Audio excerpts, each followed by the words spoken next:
Hi everyone, thanks so much for listening to another episode of Dogman Encounters Radio. I'm Vic Cundiff and I'll be your host for the show.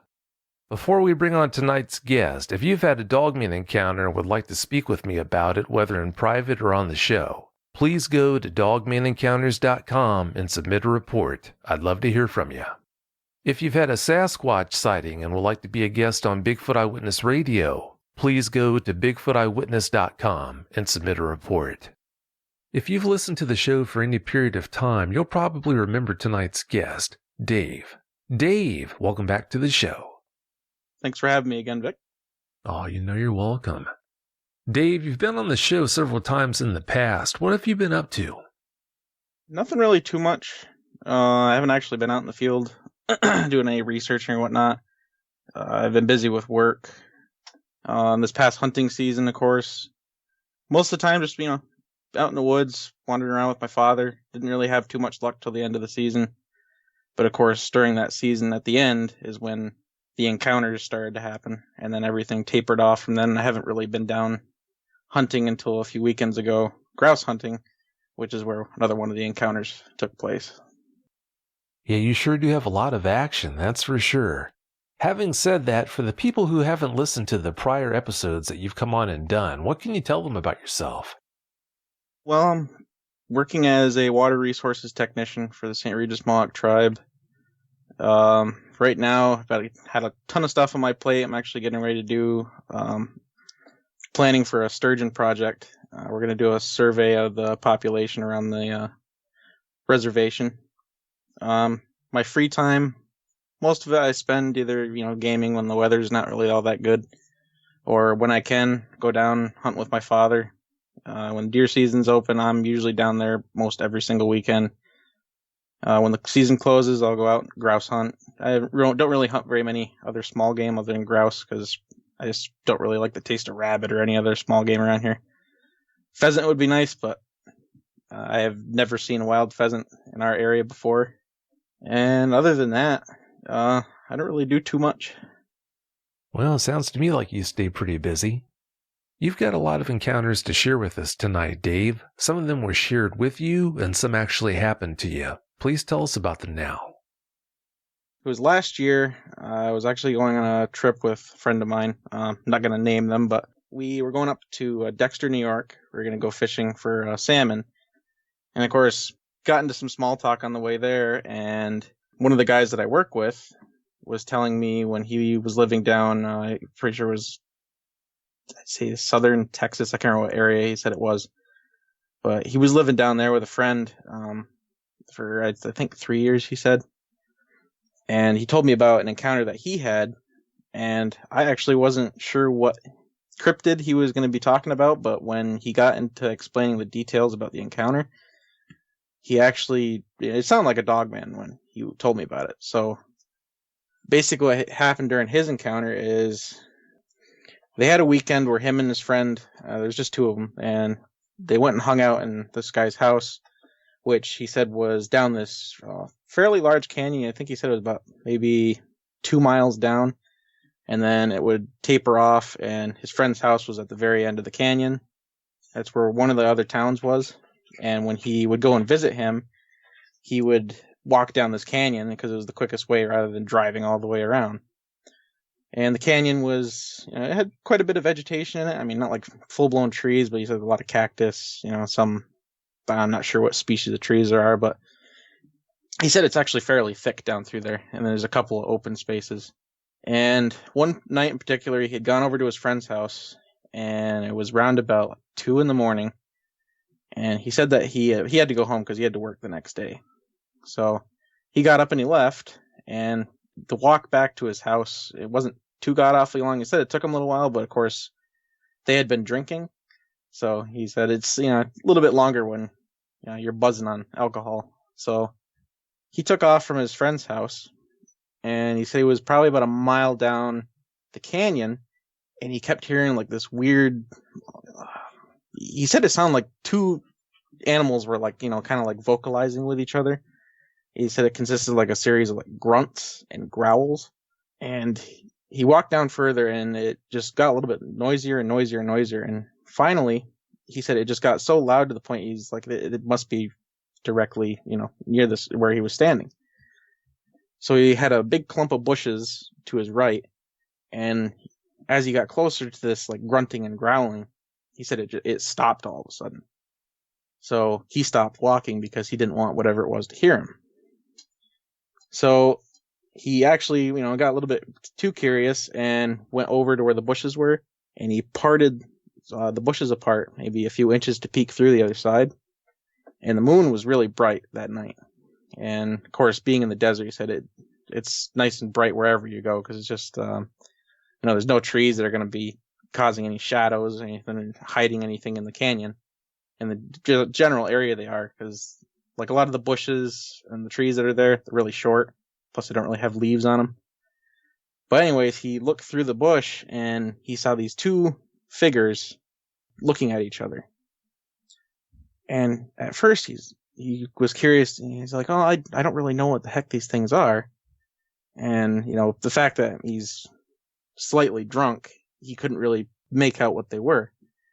And at first, he's thinking, it's like, are there two people out here like talking to each other? And that's when he finally realized, like, these things are definitely not humans, when he looked at the legs. And he noticed that they had the digitigrade legs just like Dogmen do. And he also noticed that these things did not have a humanoid face. They had, snout, ears, and a really bulky upper body, slightly more slender abdomen. And they were like a grayish white in color. And he finally, realized, these things aren't human. I'm just going to, sneak out of here as quickly as I can without these things hearing me or seeing me. Well, when he backed off, he said he stepped on a bunch of rocks there, and it kind of like crumbled underneath his feet. And right when he did that, one of them made like a slight grunt, and he knew that one of them heard him. And as soon as that happened, he heard one of them stand up, and he could just hear it ever so slightly stepping really softly in his direction, super slow, like it was like trying to stalk up on him. And as soon as he heard that, he hoofed it.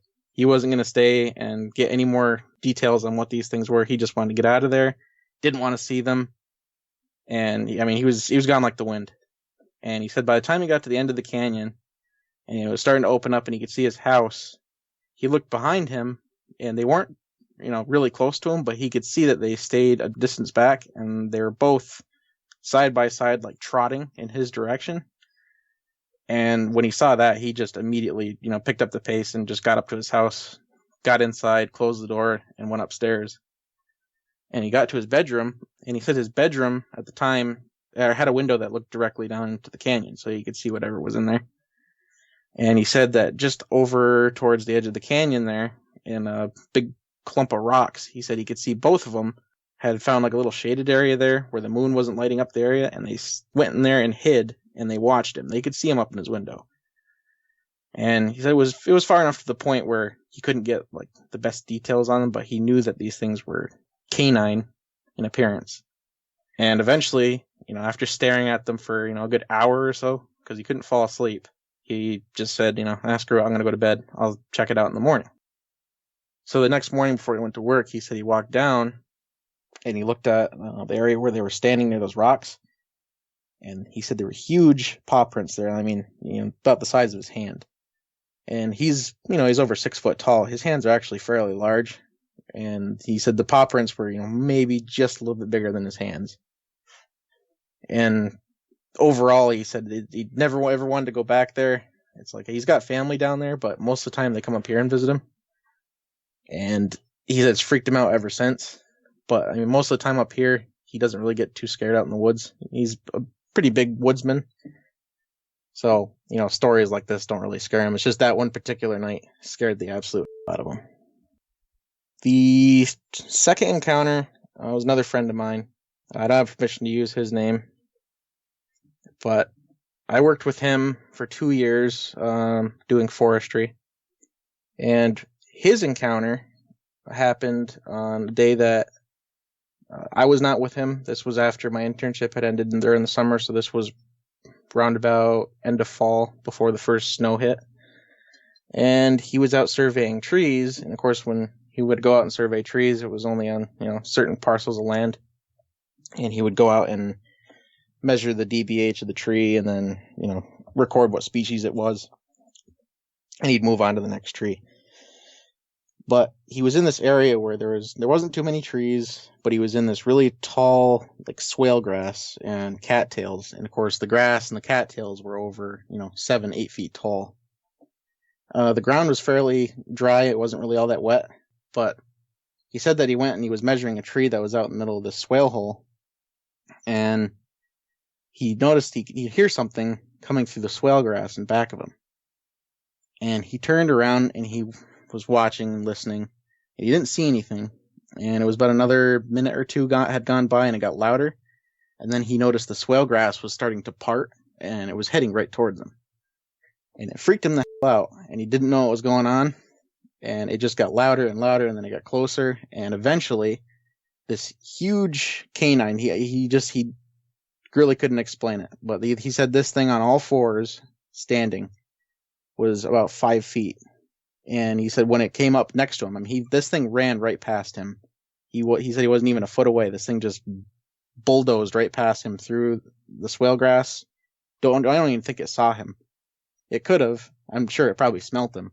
But it just zipped right past him with, no thought, nothing. It just in the blink of an eye. And when he said it was up close to him, he said literally the back of this thing was up to the top of his shoulder. This thing was really tall. And at first, he started thinking, it's like, we must have wolves up here. And then he pondered about it, and, months and months went by before he told me. And then when he told me, it's like, it couldn't have been a wolf. It's like, there's no species of wolf alive today that stands that tall on all fours. It's like, there's, extinct species like the direwolf that could stand that tall, or taller. But, wolves nowadays, they don't get anywhere near that big. Like, I don't even think there are any world record wolves that have been, harvested by hunters that have been that large. And then I got to thinking about it. And it's like, I think you might have had a Dogman encounter. Like, I think you legit saw a Dogman. And then I asked him, it's like, well, what did this thing smell like? Like, did you smell it when it ran past you? And he's like, oh yeah, you could smell it. He said it smelled like, like if you had a dog, and say your dog went out into the swamp, was rolling around in all that muck, and, obviously had that smell of wet dog. He said mixture of wet dog and just like a nasty bog swamp type smell. And he said there was a kind of a very faint smell of iron, which, it's the smell of blood. But he only smelt it for, maybe 5 or 6 seconds after this thing had blown past him. And like I said, I told him, it's like, I bet you had a Dogman encounter. It's like, I just don't think it didn't see you or it just wasn't interested in you. And that was his encounter. And then the other that I got information on, there wasn't too much about it, but another friend of mine, Tyler, he was one of our interns. He told me that there was a gentleman on the reservation that he's good friends with. He actually lives a couple houses down from him. Had an encounter on Marsh Road, which is right off State Route 37. The area, it's kind of, there's a lot of hardwoods, but there's also a lot of swamp in that area. But when the guy saw it, he was driving down Marsh Road at night, and it was probably around about 10 o'clock, he said. And when he was going down Marsh Road towards this big stand of maple trees, which a lot of people, they'll go tap the trees down there for syrup. He said this big black wolf-like creature just jumped out onto the road in front of him, hit the middle of the road, and then bounded again and was across the road. And the road's actually fairly wide, so I don't think a wolf is going to be able to bound across that in just one good leap.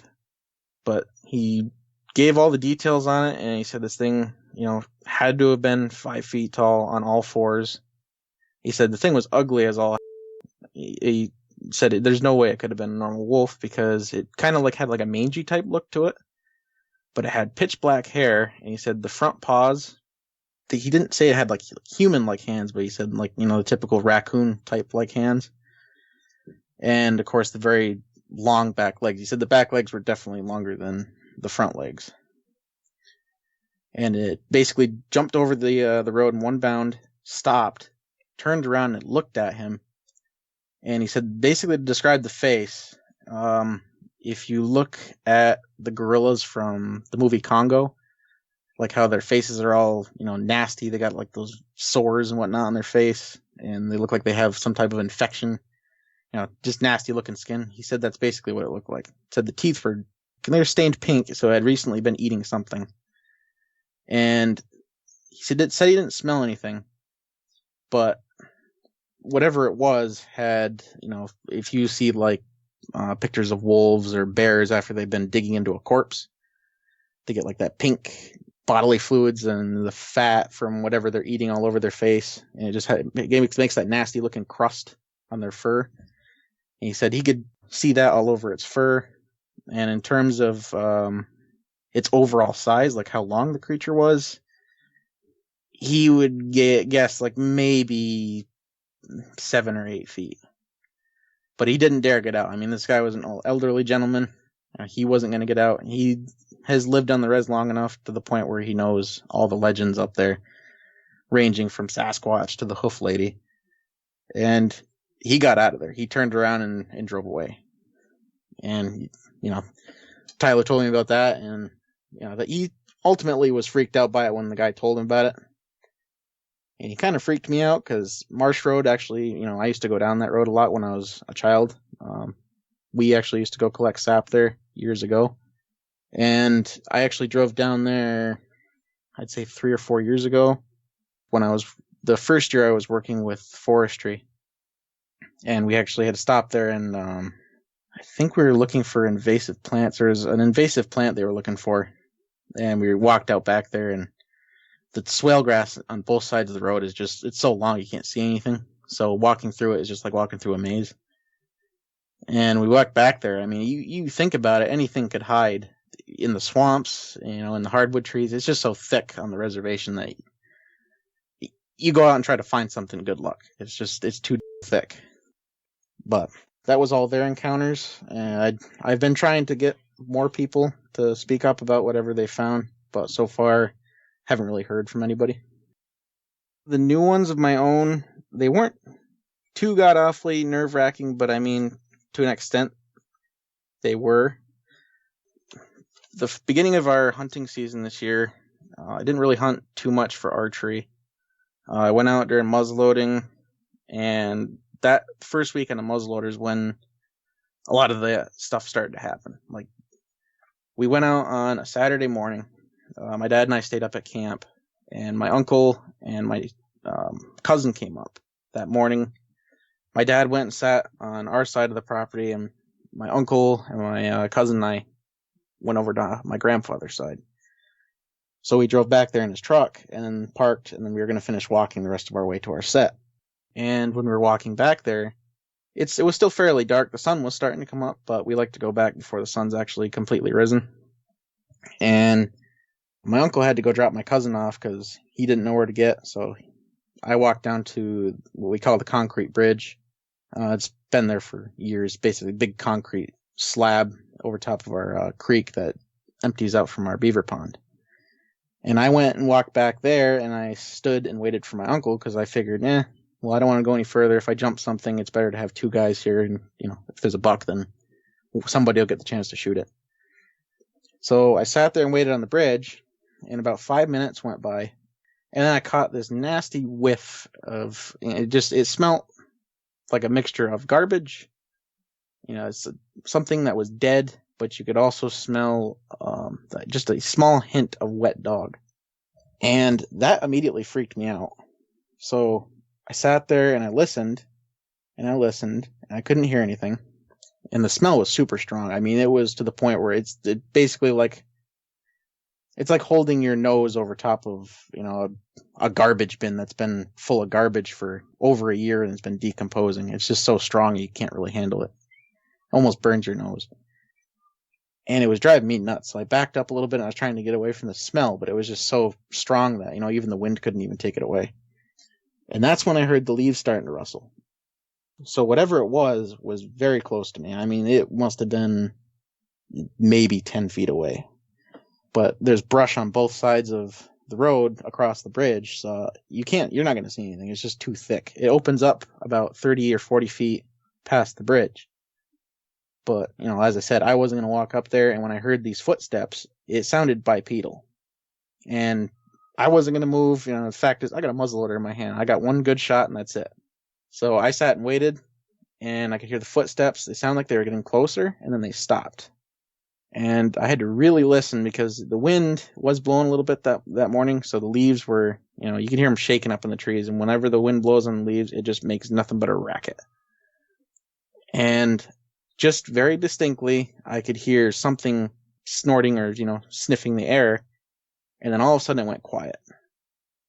And I could hear something else walking behind me, so I looked behind me up the road, and I could see my uncle was starting to come down the road towards me. And as soon as he did that, whatever was near me started walking off. And it knew what was going on because whatever it was wasn't walking normally, and it wasn't loud. It was sneaking. I could just hear it lightly putting its feet on the leaves and sneaking away. And then finally, when it got far enough away, I heard it take off. And when it took off, it sounded like a deer running, but it was a lot more heavy. You could definitely hear the difference between what a deer sounds like when it runs versus something heavy like a bear when that runs. And I knew whatever it was not a deer. And then the smell disappeared, and that was that. So my uncle got up to the road, or part of the road where I was, and I asked him if he could smell it. And he said, yeah, I can smell it. And it's like, what do you think it is? He's like, something must have been killed here because it smelled like something dead. And I told him, it's like, it smells like, you smell wet dog too. He's like, I never know. It could have been a bear. And it's like, I don't know. It's like, I don't know if it was a bear or not. But we walked up the road, and I got to my tree stand, and he walked up further and got to his set. So once I got into the tree stand, the sun started to peak, and it was a little bit more bright. And usually, for the rest of the season, when I would go out at the same time, there was always activity from other animals. You'd always hear birds, squirrels. But this particular morning, you could not hear anything. It was just dead quiet. And there's just that feeling in the back of my mind, it's like I'm not alone here. So there's definitely a major predator in the area, and there's a reason why the animals are all quiet. The only sounds you could hear was the wind, and you can hear the waterfall from the beaver flow, and that was it. So the rest of that morning, didn't see anything at all. My uncle didn't see anything. My cousin didn't see anything. I didn't think my dad saw anything. So we walked out, and the rest of the day, we went and did some drives and stayed at camp, and then we went out on night set. Well, there's a few weekends that, nothing happened. Rifle season started. Nothing happened. And then eventually towards the end of the season, we got our first snowfall, and we got quite a bit of it where I was. And the temperature dropped. It just completely dropped. We're talking maybe the high 20s or low 20s. It was definitely below freezing. And one morning, I go to my normal set on the pipeline. I got a nice tree stand there, or tower stand. And they're nice to sit in because when it's cold out, you actually stay fairly warm. And one particular morning I went out, and there was a haze or a really thick fog. And I walked down, I parked my truck and got out and walked down the pipeline. And I got to this section where if you look off to the left, it's just nothing but thick hemlocks. You can't see anything. It's especially early in the morning when the sun hasn't risen. It's pitch black in there. So good luck seeing anything. The only things you can see are the edges of the pipeline where the snow is, and off to the left and the right. And you might be able to see a little ways into the hardwoods. And that's it. But as I was walking up to my stand, I also noticed that the woods were super quiet. Most mornings I go out there, you usually see porcupines. Even before the sun comes up, they usually go out onto the snow and they're foraging around for, food and whatnot. Because they're just always out there. The population up at our woodlot is just, it's exploded. There's way too many porcupines. But nothing was out on the pipeline at all. It was just completely barren. There were no deer tracks. Absolutely nothing. So as I was crunching my way through the snow, I could hear something off to my left. And at first, I thought it was a deer, so I immediately turned and looked off to the left, thinking, something's got to be in the trees. And when I stopped, it stopped. So I sat and waited, and I looked around. I was trying to peek into the dark, and I was like, well, I'm never going to see anything. So I kept walking. As soon as I started walking, whatever was in the woods started walking with me.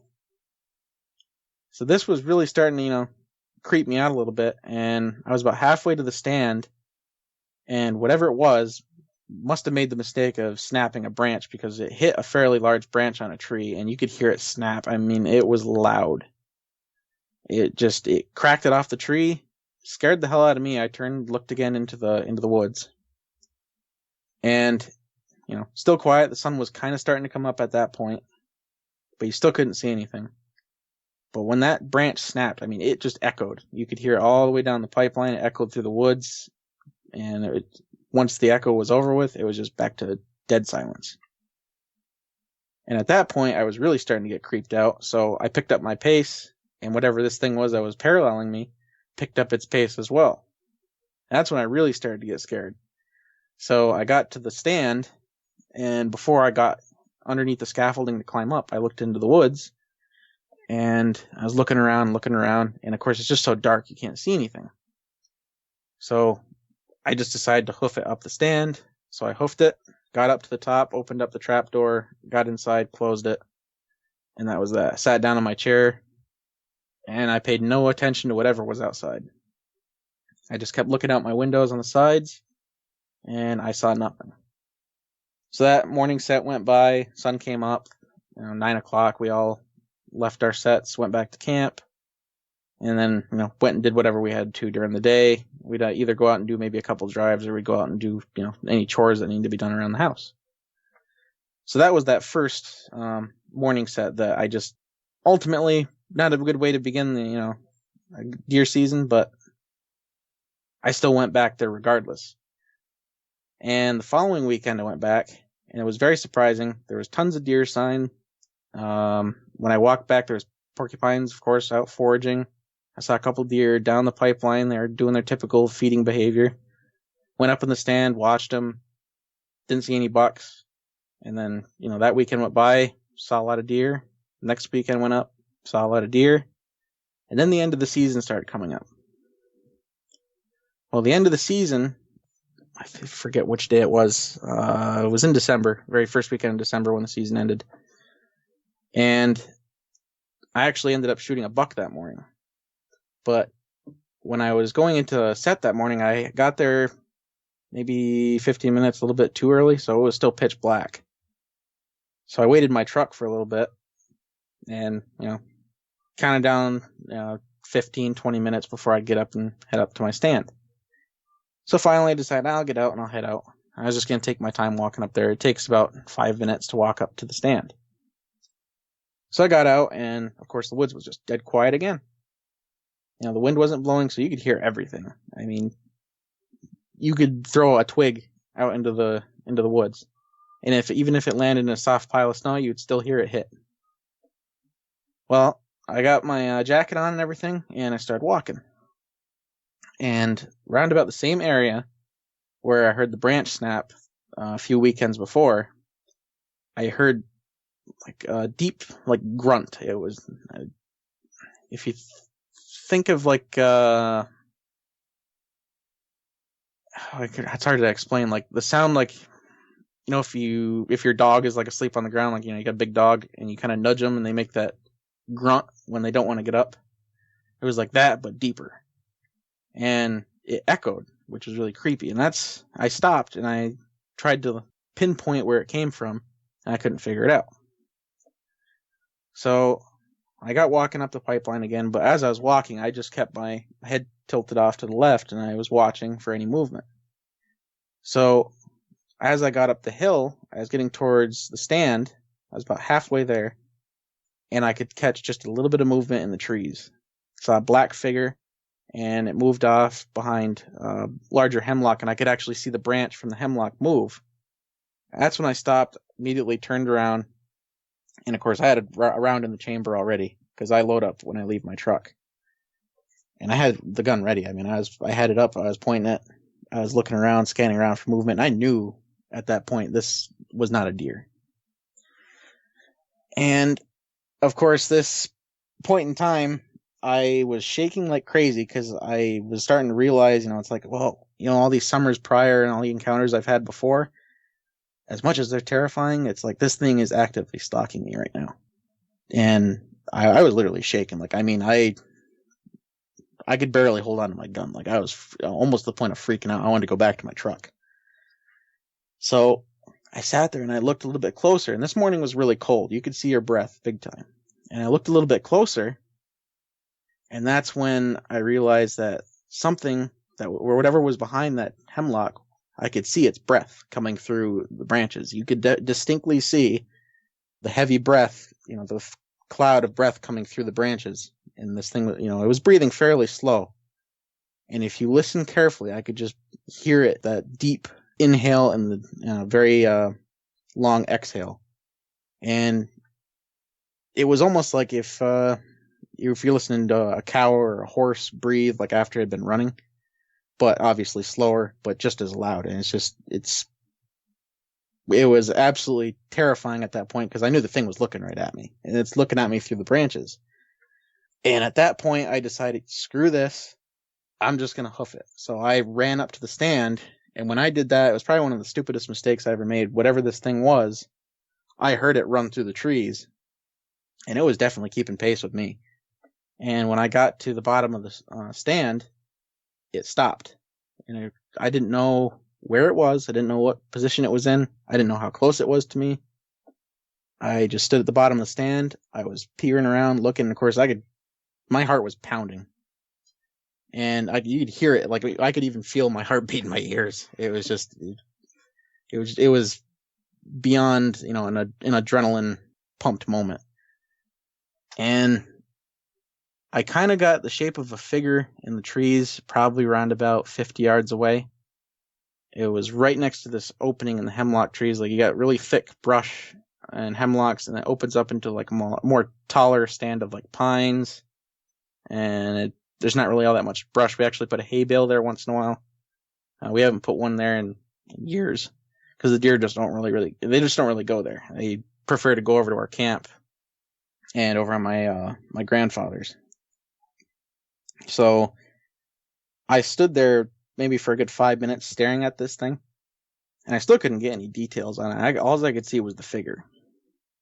And that's when I looked down towards the leg area, and I could notice it was kind of angled, or the leg was kind of angled at me. So I knew that immediately when I looked down, I could see that digitigrade type shape in the backwards bent leg, like a canine. And immediately I got to thinking, it's like, I should probably get up into the stand immediately and, hold my ground there and see what happens. So I climbed up into the stand as quickly as I could. I got up in, I sat down, got in my chair, and that was that. I waited, and I was almost expecting it. Like, I was just expecting to, feel that shake of the stand of when it started climbing up, but nothing happened. And probably for a good 20 minutes, my heart was still pounding, and I was looking out both windows, and I didn't realize what was going on. It's like, is something going to happen? Is nothing going to happen? Am I going to have to, defend myself in here? It's like, how many rounds do I have? It's like, well, it's like, at least I got the high ground here. It's like, I'm not going to worry about it. The only way it's going to get to me is through, the trap door. The windows are way too small. Even if it tried to reach through it, it's still not going to get me because these little viewports, they're only big enough for you to get, your rifle through. That's it. So rest of the morning, I sat there and waited. Nothing came out, of course, and it was just completely dead quiet the rest of the morning, 9 o'clock. I hesitated. It took me about 20 minutes just to get out of the stand. And I got down to the bottom, and surprisingly enough, it didn't walk up to the stand. There was no tracks. But I just ran down the pipeline, got to my truck, and that was it. I didn't even bother going into the woods looking for tracks or anything. That was just one of the most terrifying moments of my life, considering how dark it was at that time. And going through that snow, and it was probably almost 2 feet deep by that time, so running through it's not an easy task. If anything, if this thing wanted to run somebody down in that snow, it's going to win. And then when I got to the truck, that was that. I got in, I drove out of there, got back to camp, and got inside, warmed up, and I was quiet for, about an hour or so. My dad knew that something was wrong, but he didn't say anything. I didn't say anything. And then that following night, I went back to normal. We partied that night. And then the following day is when I shot my buck. I went out there Sunday morning, got there early. When I walked up there, I didn't hear anything out in the woods. It was a fairly normal day. Birds were actually already chirping before the sun came up. And I was very surprised that I didn't hear anything. I got to the stand, got up inside, and I sat down, pulled my phone out, and I was listening to my music.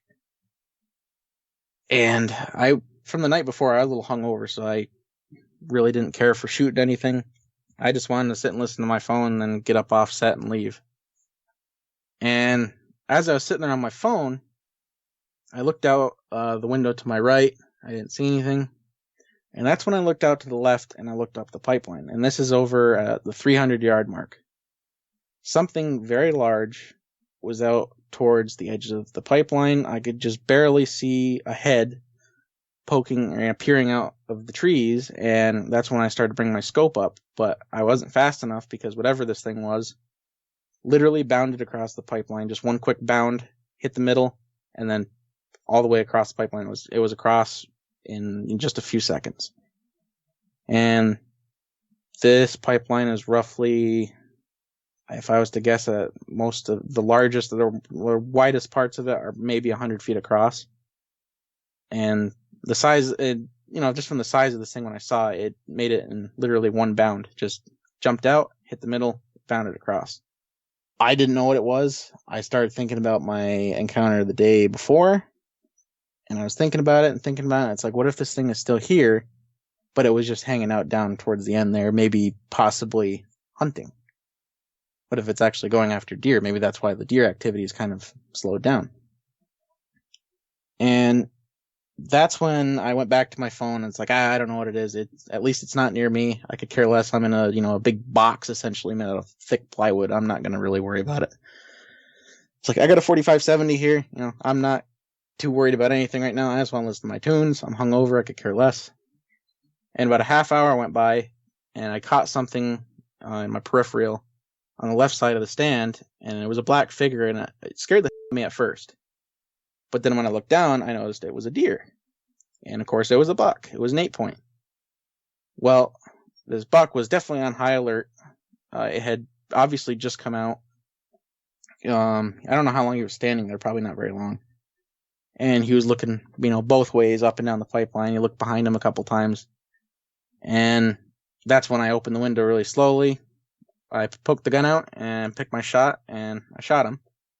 And then he took off onto the left side of the pipeline, and he died 50 yards in. And I lost track of all thoughts about what happened the night before. I went down. I got my phone out. Of course, I told my dad I got one down, and he texted me and whatnot. And I got it clean. He told me to get it cleaned out, and of course, I gutted it.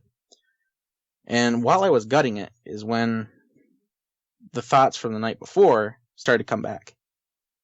And it was like midway through, and I was starting to finally pull the guts out, and I thought about it, and I was like, oh God, like I just, what am I going to do now? It's like, I am exposed right now. Whatever I saw in the woods the night before could literally be right behind me. I have a pile of deer guts right in front of me. I have a dead animal here. And I know this thing sure as can smell it. And my gun wasn't even near me. I had it leaned up against a tree 10 feet away. And that's when one of those scary moments of my life hit me, and I heard something behind me.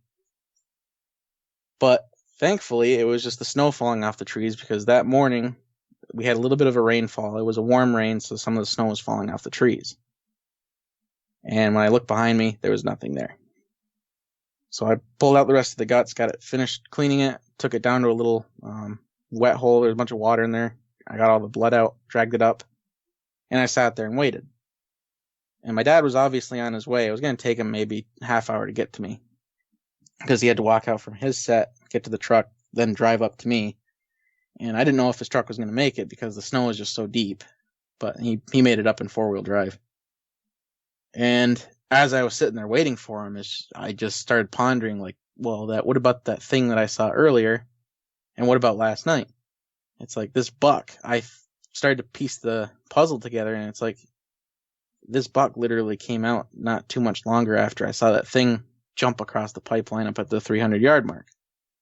So I think what happened was the Dogman jumped across the pipeline before, obviously tracking something. Maybe not the buck, maybe something else. And when he jumped across, was actively hunting it on the other side. Pushed the buck out where I was, and obviously whatever he was hunting, I just shot it. And there's a good chance that he might not have been too far behind where this buck was, but it did take the buck a little while before he came out where I was. Maybe, it's like I said, 20, 30 minutes. And I sat there and I waited and I waited and I waited, and nothing happened. And of course, you can't really hear very much because all the snow that's falling off the trees is just making so much noise that you probably couldn't hear an elephant sneak up behind you. It was so noisy. And eventually my dad showed up. Like, I couldn't even hear him drive up to where I was. He wasn't even that far away, and I couldn't hear his truck. I couldn't even hear his door close when he closed it. But eventually he walked in, we both dragged it out to the truck, and we left. But when we drove it out, like, there's this really weird feeling in the back of my mind. Like, even the hair stood up on the back of my neck, like, right as we were driving out. I knew something was in the area, and there's a good possibility it could have its eyes on, the deer that I just harvested. And once we got it out to the road, that was that. Brought it back to camp, and they immediately brought it up to the shop to get it cut up, maybe 20 minutes after. And that was it. We stayed at the camp, warmed up, and that was the day I was heading back to my house because, that was the final day, our final day of rifle. So I was, over for that part of the season. I was debating if I wanted to go out for muzzleloader or not after what had just happened.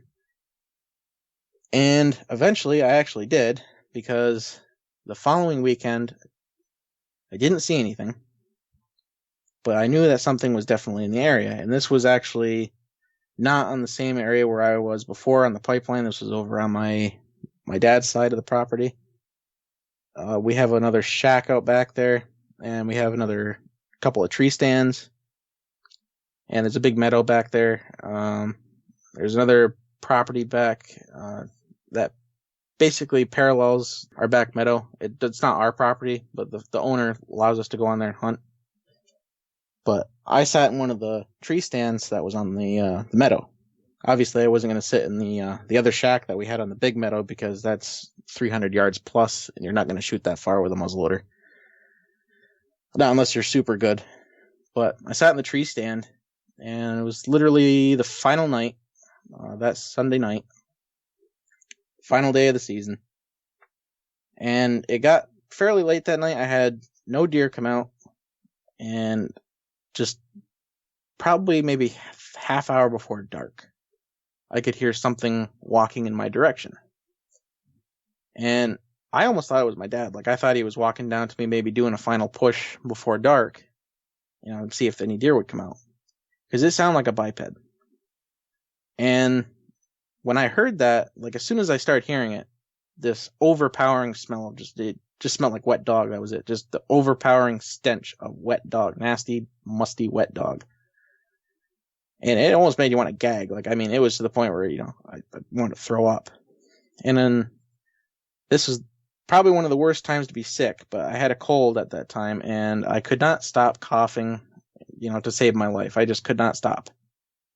The only way I could really stop it is by, blowing my nose like every 5 minutes, and that was it.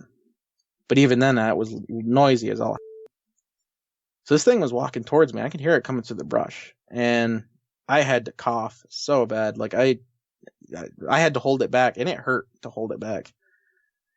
And as I was getting closer, this thing must have been 50 yards away, and I couldn't hold it anymore, and I coughed.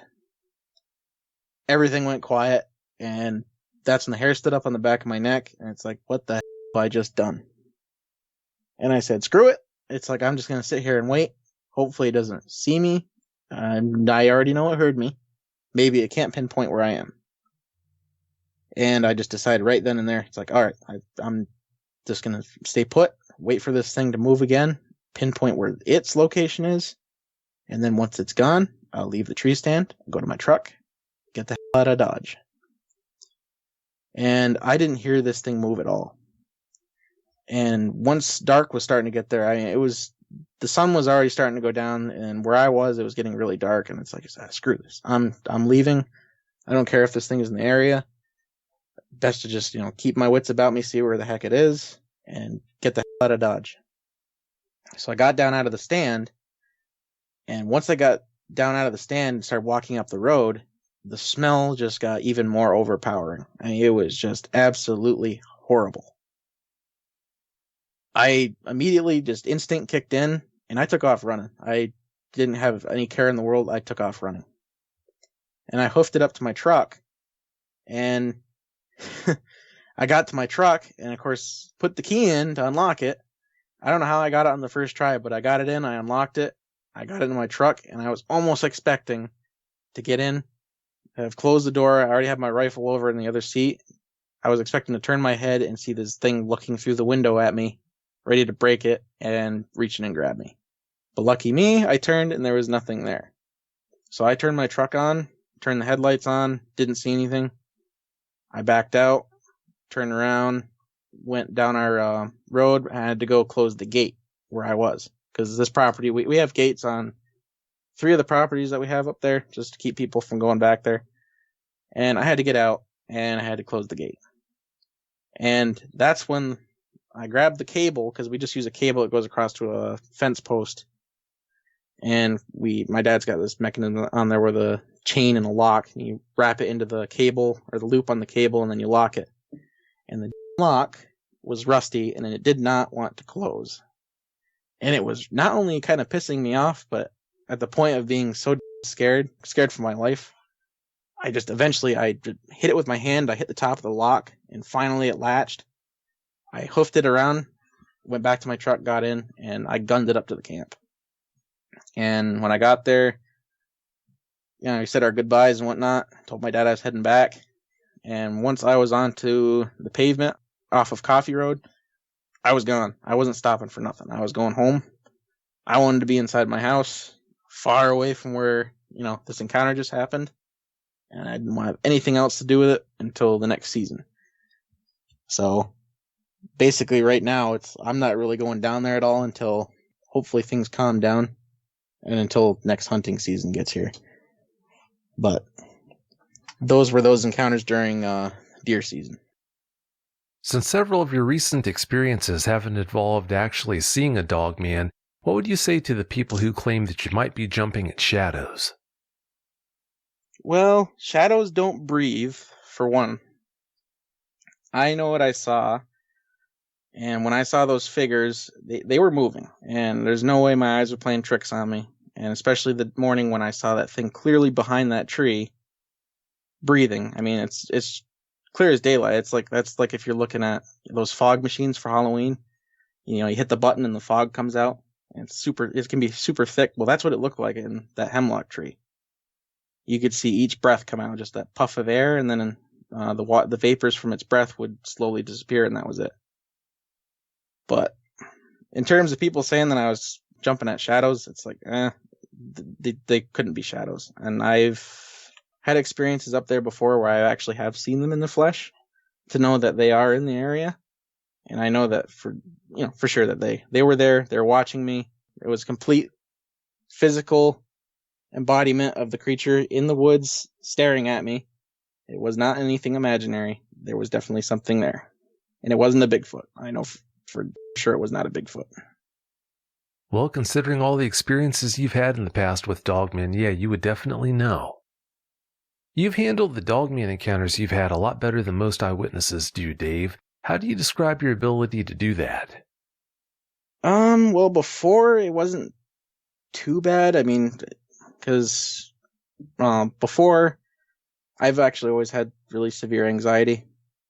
And when that started acting up, the encounters I had my first encounters, it didn't really bother me, mentally.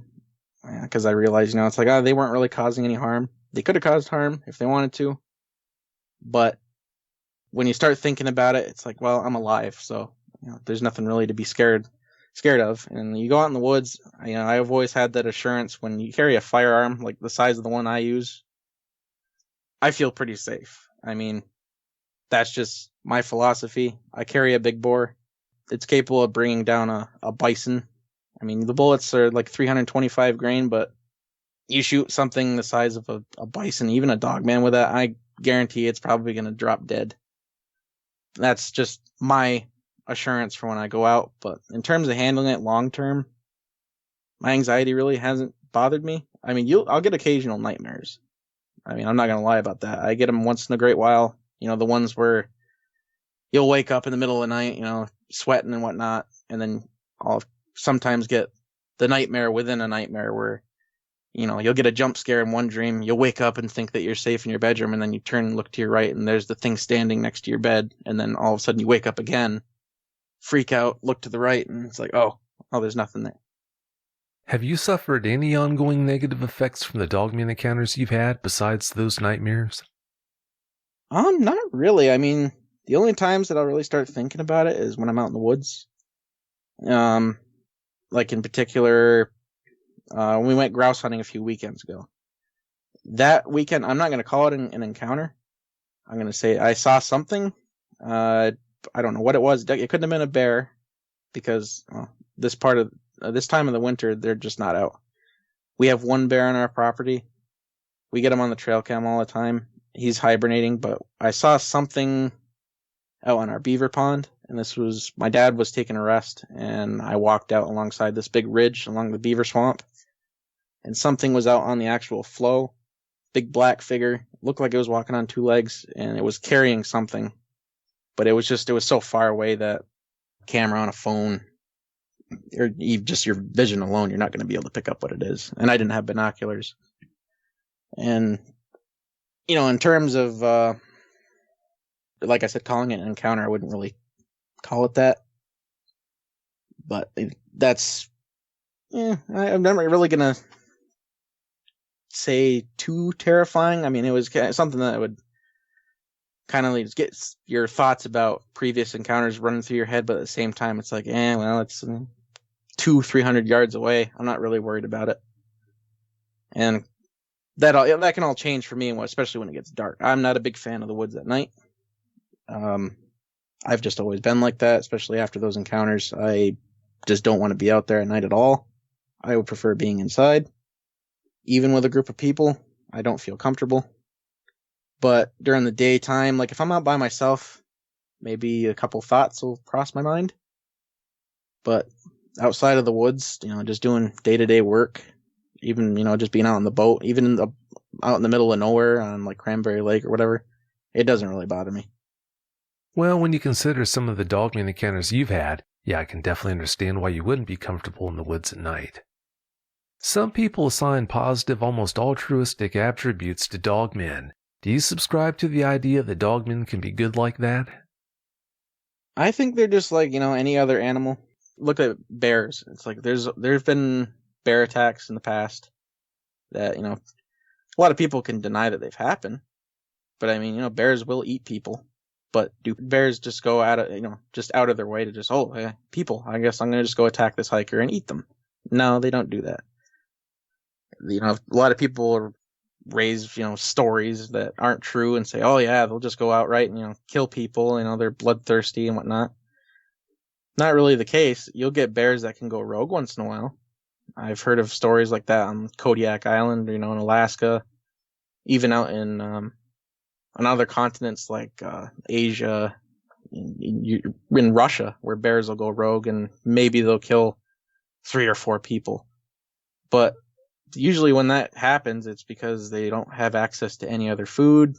They can't chase down deer, other game, you know, that's larger than them, like moose or whatever. I mean, bears can tackle just about anything that they can, you know, that can get overpower. But if you get an individual that's, say, injured or suffering from certain illnesses, like I think it was one series of attacks I heard the bear went on an actual rampage, killed a couple people, and ate them. But it was because it was suffering from, I'm not sure what type of illness it was, but the bear had been severely dehydrated and was eating snow. And I guess if they eat snow to try and hydrate, it does something to their brain. I can't remember what it was. It's something in the snow, I guess, some type of bacteria. But it makes the bear go mad, and they'll basically attack anything that moves, and just so happened that humans were the ones that got in its way and it actually ate them. But in terms of Dogman, I think they're not just going to outright attack you. I mean, maybe they'll scare you if they're curious. You get, like I said, animals that are curious, that want to see what you are, but they'll realize, oh, I don't want to mess with that. And I'm sure that with something like a Dogman, they are intelligent animals. They see a firearm in somebody's hand. I'm sure they're probably not going to risk attacking somebody when they know, well, there's a possibility I could die. But I know there's Dogmen that probably, they get to that point where, what if food in the area has, completely vanished? Like, say, a population of deer just all of a sudden went dry.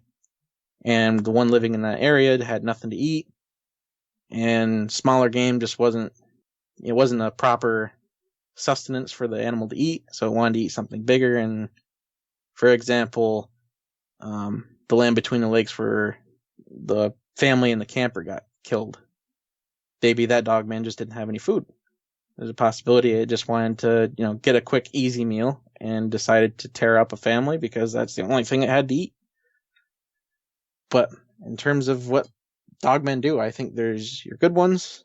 They don't really care about attacking people. Yeah, they're curious. And then you got the other group that might, not be capable of hunting game that might be faster than them. Or they've just grown to want to taste human flesh. Like they think that, it's almost like a rarity that they get to have it. So they think, because of how it tastes, they want to actually kill people when they get the chance, like, lone hikers or whatnot. So, people will vanish and, maybe be found days, maybe weeks prior, and somebody blames it on a pack of dogs or a bear, and it turns out that a Dogman did it. So like I said, you got the different groups associated with what they eat, what their diet is, and then basically their mindset as well. It's like they could just decide one day, oh, what if I want to eat a person? Oh, what if I want to go chase down a deer? What if I want to go kill this? What if I want to go kill that? That's what I think. Well, as you know, because of how they look, it's all too easy to make them out to be all bad, but if you think about it, their actions just don't bear that out. Having said that, I want to thank you so much for coming on the show on such short notice there, Dave. I really do appreciate it. Oh, thanks for having me again. It's good to get it off my chest. I mean, I had to reschedule a couple times, but that was all because of the most awesome thing of this part of the year, the flu. So, yeah, I can almost smell the sarcasm there and totally understand. Well, yeah, like I said, thanks again so much for coming on and have a great night. If you've had a Dogman encounter of your own and would like to speak with me, whether in private or on the show, please go to dogmanencounters.com and submit a report. I'd love to hear from you.